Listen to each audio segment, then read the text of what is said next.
আসসালামু আলাইকুম গাইস, কেমন আছেন? সবাইকে জানাই আন্তরিক অভিনন্দন, ভালোবাসা। এটা হলো জিয়াউদ্দিন জিয়ার মাজার। এটা উপরে আসলে দাঁড়াইয়া ভিডিওটা আমি করলাম, আপনাদের মাঝে ভিডিওটা দেখালাম।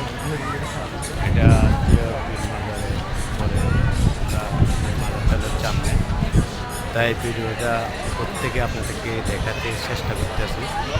তাই আপনারা আমার ভিডিওগুলো দেখবেন। অনেক শুক্রবারের দিন তো আসলে অনেক মানুষ আসে এখানে, সৌন্দর্য জায়গাগুলা বসতে অনেক সামনে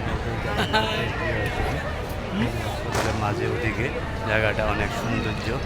তার মাঝে আপনাদেরকে ভিডিও করা দেখবেন জন্য আপনারা আমাকে শেয়ার কমেন্ট ভালোবাসা দিয়ে দেবেন, আমি আপনাদেরকে ভালোবাসা দিয়ে দেবো ইনশাআল্লাহ। আল্লাহ হাফেজ, ভালো থাকবেন।